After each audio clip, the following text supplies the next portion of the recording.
എങ്ങനെയാണ് ഒരു നല്ല പ്രോംപ്റ്റ് തയ്യാറാക്കുക നോക്കാം. അല്ലെങ്കിൽ ഒരു നല്ല പ്രോംപ്റ്റിന്റെ ഘടകങ്ങൾ എന്താണെന്ന് പരിശോധിക്കാം. നല്ല ഒരു പ്രോംപ്റ്റിന് ഇനി പറയുന്ന ഘടകങ്ങൾ ഉണ്ടായിരിക്കണം. ഒന്ന്, എന്താണ് ചെയ്യേണ്ടത് അത് വ്യക്തമായിരിക്കണം. ഇതിനാണ് ടാസ്ക് എന്ന് പറയുന്നത്. ഉദാഹരണത്തിന്, write a letter, prepare a computer program, make a question, translate, summarise, give solution to this logical problem, create a conversation എന്നുള്ള രീതിയിലൊക്കെ നമുക്ക് നമ്മുടെ ടാസ്ക് പ്രോംപ്റ്റിൽ വ്യക്തമാക്കാം. വളരെ പ്രധാനപ്പെട്ട മറ്റൊരു പ്രോംപ്റ്റ് എലിമെന്റ് ആണ് കോണ്ടെക്സ്റ്റ് എന്നത്. ഒരു ടാസ്ക് നിർവഹിക്കുന്നതിനുള്ള പശ്ചാത്തല വിവരങ്ങൾ എന്താവശ്യത്തിലേക്ക് എന്ന് എഐയെ ബോധ്യപ്പെടുത്തുകയാണ് നാം കോണ്ടെക്സ്റ്റ് നൽകുന്നത്. ഉദാഹരണത്തിന്, write an article for a health blog targeting young adults എന്നുള്ള പ്രോംപ്റ്റ് നൽകുന്നത് കരുതുക. അപ്പോൾ എഐക്ക് വ്യക്തമാണ് ഇവിടുത്തെ കോണ്ടെക്സ്റ്റ് ഹെൽത്ത് ബ്ലോഗിലേക്ക് വേണ്ടുന്ന വിവരങ്ങൾ തയ്യാറാക്കുന്നതാണ്.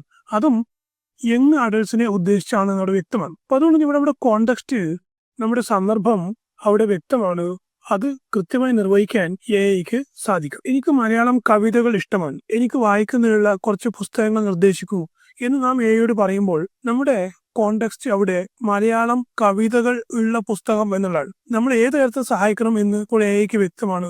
അത്തരത്തിൽ നമ്മുടെ ആവശ്യങ്ങൾ വ്യക്തമാക്കി കൊടുക്കുന്ന സന്ദർഭങ്ങളെയാണ് കോണ്ടെക്സ്റ്റ് എന്ന് പറയുന്നത്. പ്രോംപ്റ്റിങ്ങിനെ സംബന്ധിച്ച് വളരെ പ്രധാനപ്പെട്ട മറ്റൊന്നാണ് പേഴ്സൺ. പേഴ്സൺ എന്നത് ഏത് വ്യക്തിയായി മാറിക്കൊണ്ട് എഐ നമുക്കുള്ള റിസൾട്ട് തരണം എന്ന് ഉദ്ദേശിക്കുന്നതാണ്. ഉദാഹരണത്തിന്, act as A student and write the benefits of exercise എന്ന് നാം എഐ കൊടുത്താൽ ഒരു വിദ്യാർത്ഥിയുടെ കാഴ്ചപ്പാടിൽ നിന്ന് വ്യായാമത്തിന്റെ ഗുണങ്ങൾ വിവരിക്കുകയാണ് എഐ ചെയ്യുക. നാം അതിനു പകരം you are A fitness trainer and write the benefits of exercise നൽകിയാൽ ഒരു ഫിറ്റ്നസ് ട്രെയിനർ എന്നുള്ള രീതിയിൽ എഐ നമ്മോട് തിരിച്ചു പ്രതികരിക്കും. നാം ഒരു ഫംഗ്ഷനെ കുറിച്ച് പറയുന്നു, write a report about this function as A news reporter എന്ന് പറഞ്ഞ് കൊടുത്താൽ ലഭിക്കുന്ന മറുപടിയും as A primary school student എന്ന് പറഞ്ഞാൽ ലഭിക്കുന്ന മറുപടിയും തീർത്തും വ്യത്യസ്തമായിരിക്കും. അപ്പൊ ഇത്തരത്തിൽ എഐ നമ്മോട് ഏത് തരത്തിലുള്ള വ്യക്തിയായി പ്രതികരിക്കണമെന്ന് നമുക്ക് നിശ്ചയിക്കാം. അത് നമ്മുടെ പ്രോംപ്റ്റിങ്ങിൽ ഉൾപ്പെടുത്താം. ഇതിനെയാണ് പേഴ്സണ എന്ന് വിളിക്കുന്നത്. അന്തരീക്ഷ മലിനീകരണത്തെ കുറിച്ച് ഒരു സ്കൂൾ കുട്ടി എഴുതുന്ന ലേഖനവും അതേ വിഷയത്തിൽ ഒരു ഗവേഷകൻ എഴുതുന്ന ലേഖനവും വ്യത്യസ്തമായിരിക്കും. ഇത് രണ്ടും നമുക്ക് എഐ കൊണ്ട് ചെയ്യിക്കാം. അവിടെ act as a high school student and write the effects of pollution എന്ന് നൽകിയാൽ സ്കൂൾ കുട്ടിയുടെ കാഴ്ചപ്പാടിലും, act as a researcher and write the effects of pollution എന്ന് നൽകിയാൽ വളരെ ഉയർന്ന തലത്തിലുള്ള ഒരു പ്രബന്ധവും നമുക്ക് ലഭിക്കും. പ്രോംപ്റ്റിൽ ഉൾപ്പെടുത്തേണ്ടുന്ന മറ്റൊരു ഘടകം എക്സംപ്ലർ ആണ്.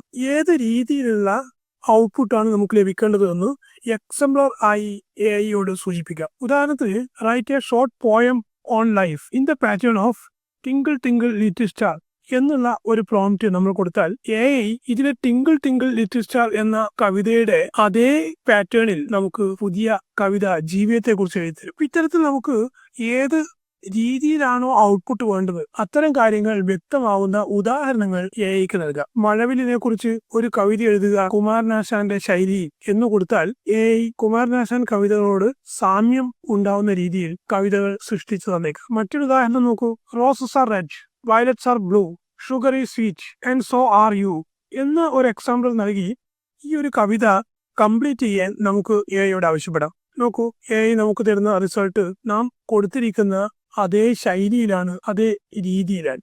ഇത്തരത്തിൽ നമ്മുടെ ഔട്ട്പുട്ട് എന്തായിരിക്കണമെന്ന്, ഏത് തരത്തിലായിരിക്കണമെന്ന് നമുക്ക് മുൻകൂട്ടി എഐക്ക് നിർദ്ദേശം നൽകാം എക്സംപ്ലർ രൂപത്തിൽ. എഐ പ്രോംപ്റ്റിൽ ഉൾപ്പെടേണ്ട മറ്റൊന്നാണ് ടോൺ എന്നത്.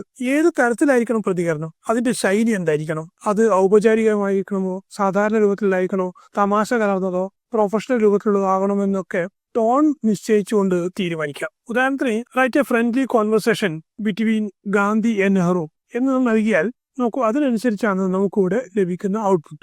ഇത്തരത്തിൽ ഫോർമലായോ ഇൻഫോർമലായോ പോസിറ്റീവായോ നെഗറ്റീവായോ ന്യൂട്രൽ രൂപത്തിലോ ഒക്കെ റിസൾട്ടുകൾ ലഭിക്കുന്നതിന് ഈ ടോൺ പ്രോംപ്റ്റിന്റെ ഭാഗമായി ഉൾപ്പെടുത്തി നൽകിയാൽ മതി.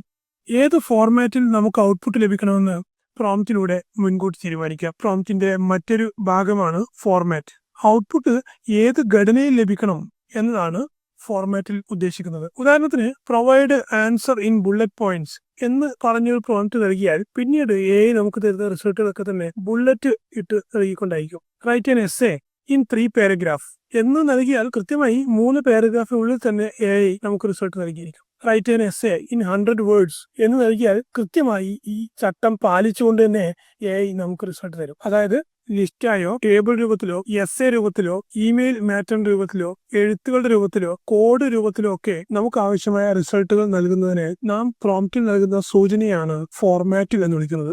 ഒരു നല്ല പ്രോംപ്റ്റിൽ ഈ പറഞ്ഞ എല്ലാ ഘടകങ്ങളും അടങ്ങിയിരിക്കും. അതിൽ ഏറ്റവും പ്രധാനം ടാസ്ക് ആണ്, കോണ്ടെക്സ്റ്റ് ആണ്, പേഴ്സണയാണ്. അതേസമയം എക്സാംപ്ലർ, ഫോർമാറ്റ്, ടോൺ തുടങ്ങിയവയൊക്കെ തന്നെ ഓപ്ഷനിലാണ്. അവ നിർബന്ധമില്ല, ഉണ്ടായാൽ നല്ലത്.